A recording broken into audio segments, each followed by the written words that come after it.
दुनिया भर की सैन्य शक्तियों पर नजर रखने वाली वेबसाइट ग्लोबल फायर पावर ने साल 2023 की रैंकिंग जारी कर बड़ा खेल कर दिया है। सैन्य ताकत के मामले में भारत ने चीन को जबरदस्त तरीके से चुनौती देनी शुरू कर दी है। 19th century UK, 20th century America and 21st century India.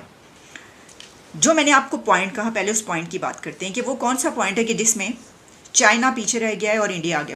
Bharat का बजट टोटल कितना है? $72 बिलियन। 72 बिलियन। हमारा पाकिस्तान का कितना? 8.5 बिलियन।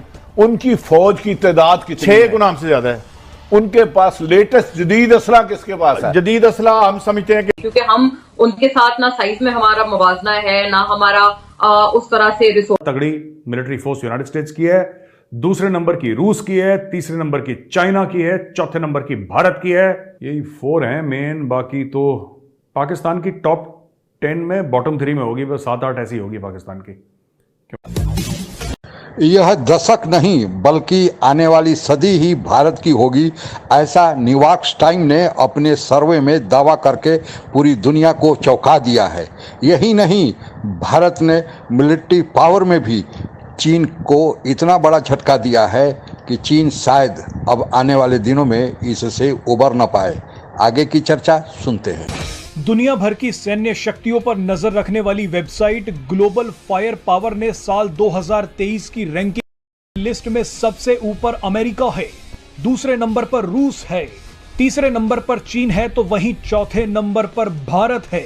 लेकिन आपको बता दें कि चौथे नंबर पर रहते हुए भारत ने एक बड़ा खेल कर दिया है। सैन्य ताकत के मामले में भारत ने चीन को जबरदस्त तरीके से चुनौती देनी शुरू कर दी है। This is India century. ये इंडिया की सदी है, not decade but this is India century. क्या ये बात हकीकत है? ये सदी इंडिया की सदी बनने जा रही है।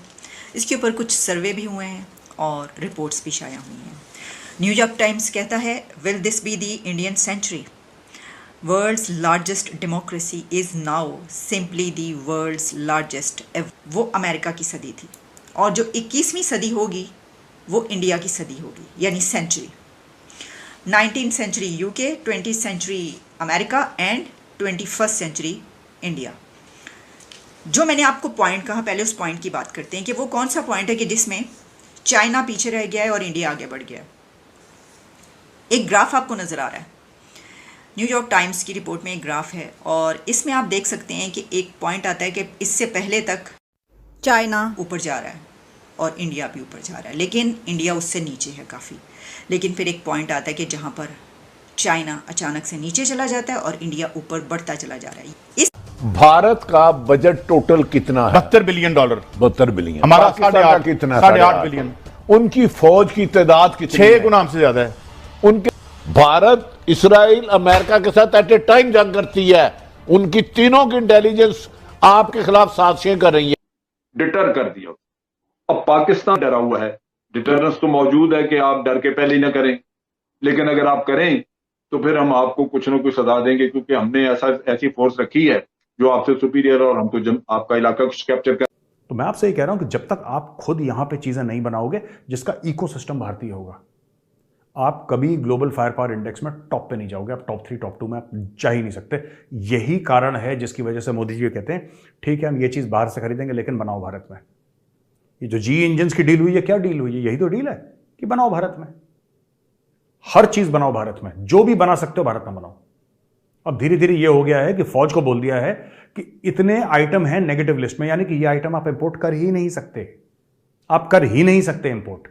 पहले आर्मी कहती थी कि ये हमें आइटम चाहिए, वो इंपोर्ट हो जाता था। मोदी ने मना कर दिया, बोला कि यहीं पे बनाओ भारत में। और भारत में बोला कि प्राइवेट कंपनी, सरकारी कंपनी बनाएंगे तो ऐसे ही बनाएंगे। फिर वो आपको पता ही है सरकारी कंपनियों का क्या खेल होता है। तो बोला प्राइवेट पार्टीज को बोलो। आप प्राइवेट पार्टीज बना रही हैं। हर एक बड़े इंडस्ट्रियल हाउस, मतलब you go and you find that यहाँ पे प्राइवेट प्लेयर्स हैं, ज़बरदस्त प्राइवेट प्लेयर्स हैं जो कि क्वालिटी गुड्स बना रहे हैं। बाहर वाले लोगों से वो लोग टाई अप कर रहे हैं और एक्चुअली क्वालिटी का सामान बना रहे हैं जो कि भारत के लिए बहुत। एयरक्राफ्ट कैरियर की बात करें तो भारत के पास 2 हैं, पाकिस्तान के पास एक भी एयरक्राफ्ट के अपने सभी युद्ध अभ्यास दिसंबर तक के लिए कैंसिल करने पड़ गए हैं। इसका कारण यह है कि पाकिस्तानी सेना के पास ईंधन ही नहीं बचा है। लेकिन दूसरी तरफ भारत लगातार दुनिया भर में युद्ध अभ्यास कर रहा है। भारत लगभग रोज ही नई नई मिसाइलों का परीक्षण कर इंडिया की आईआईटी और दूसरे जो उनकी यूथ है वो जब किसी दूसरे कंट्री में जाती है तो उनको डिमांड किया जाता है कि हमें ये चाहिए ताकि वहाँ पे जो पढ़ाया जाता है वो हमें पता चल सके, इनकी कैपेबिलिटी से हम फ़ायदा उठा सकें। ये हो चुका है अब दुनिया में। और इसी के साथ टेक्नोलॉजी, इकोनॉमी, आप देखिए कि इस वक्त पूरी दुनिया पर कौन रूल कर रहा है? भारत की यूथ। पूरी दुनिया की टेक कंपनीज़ के सीईओज़ कौन हैं? भारत के नौजवान। और सिर्फ यही नहीं बल्कि उन कंपनीज़ में उनसे नीचे भी काम करने वालों की बड़ी तादाद भारतीय नौजवानों की है। अच्छा, इसी से जब हम थोड़ा सा नहीं बल्कि बहुत ज़्यादा आगे बढ़ते हैं तो हम ये देखते हैं कि ये तो सिर्फ टेक कंपनीज़ तक बात नहीं रही, ये बात तो पहुंच चुकी है 10 डाउनिंग स्ट्रीट से लेकर वॉशिंगटन डीसी तक। क्योंकि हमें इस वक्त जो हुकूमतें कर रहे हैं दुनिया पर, उनमें वाइस प्रेसिडेंट से लेकर और जितने बड़े बड़े ओहदे हैं उन पे इंडियन लोग ही नज़र आ रहे हैं। आप ऋषि सुनक से शुरू हो जाइए और पहुंचिए आप कैमला हारिस तक। न्यूक्लियर सबमरीन्स बना रहा है वो तो इंडिया में बना ही रहा है, लेकिन भारत को जिस लेवल पे चाहिए ना कि हमें ये भी चाहिए, ये भी दे दो, ये सब भारत फ्रांस से ले रहा है टेक्नोलॉजी, लेकिन बनेगी कहाँ पे? ये जो स्कॉर्पियन सबमरीन्स हैं बनेंगी कहाँ पे? ये बनेंगी भारत में। ऐसा नहीं कि फ्रांस ने बना दिया, हमने चेक काट दिया और फिर फ्रांस से ये तैर के यहाँ पे आ गई हैं, they come all the way from France to India. No, they will be made in India.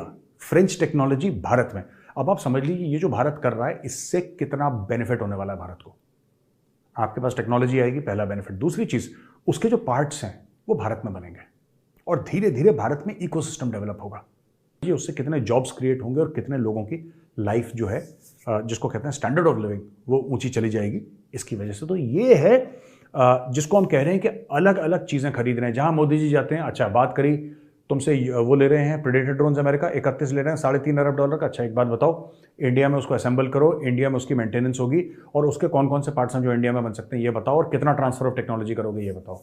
जी का इंजन ठीक है, इतने करोड़ की हम तुम्हें डील देते हैं, लेकिन पूरी की पूरी 100% ट्रांसफर ऑफ टेक्नोलॉजी तुम इंडिया को करोगे। अब तुम बताओ इंडिया में कब बना रहे हो? That's it, that is it. Bharat को तो एक तरफ विश्व गुरु भी कहा जाता है और साथ साथ भारत को सोने की चिड़िया भी कहा जाता है।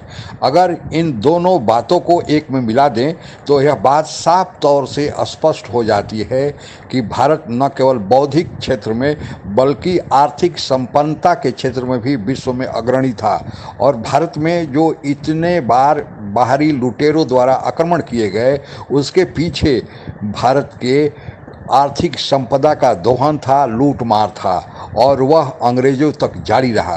कहा जाता है कि 1706 में जब अंग्रेज औरंगजेब मरा, उस समय भी भारत की अर्थव्यवस्था दुनिया की अर्थव्यवस्था में 25 से 30% जीडीपी के हिसाब से सहयोग करती थी, उसका कंट्रीब्यूशन था। लेकिन उसके बाद से जब मुगल साम्राज्य तितर बितर होने लगा और भारतीय राजाओं में आपस में ही लड़ाई शुरू हो गई, क्योंकि कोई केंद्रीकृत सत्ता नहीं थी, और उसके बाद अंग्रेजों ने भारत में इतना लूट खसोट मचाया, यहाँ के रॉ मटेरियल्स को ले जाकर अपनी फैक्ट्री में बनाकर और फिर भारत में ही बेचने लगे। और दुनिया के दूसरे देशों में उन्होंने जो इंडस्ट्रियल रिवोल्यूशन आया, उसके पीछे भारत का ही रॉ मटेरियल था, भारत के ही कारीगर, जो भारत में कुटीर उद्योग था, चाहे सिल्क क्षेत्र हो, हैंडलूम का क्षेत्र हो, मसाले हो या हीरा जवाहरात के कटिंग का काम हो, सभी पर अंग्रेजों ने एक तरह से नियंत्रण किया, धीरे धीरे प्रतिबंध लगाया और वह सब काम अंग्रेज करने लगे,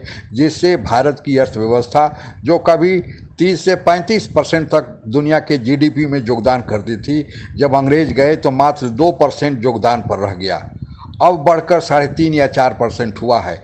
लेकिन धीरे धीरे भारत की अर्थव्यवस्था, जो दुनिया के जितने भी सर्वे आ रहे हैं उसमें बताया जा रहा है कि दुनिया मंदी के दौर से गुजरेगी, लेकिन भारत की अर्थव्यवस्था दुनिया में तेज गति से ऊपर की ओर जा रही है और इसके परिणाम अब सामने आ रहे हैं। यही कारण है कि अब भारत को केवल दशक नहीं बल्कि इस सदी का बादशाह कहा जा रहा है। और वही चीज़ अब आर्थिक क्षेत्र के साथ साथ सामरिक क्षेत्र में भी देखने को मिला है कि ग्लोबल फायर पावर इंडेक्स में हालांकि भारत 4थे स्थान पर है, लेकिन चीन के साथ भारत का जो मुकाबला है बड़ा तगड़ा है और बहुत कम अंतर से भारत और चीन के बीच फासला रह गया है।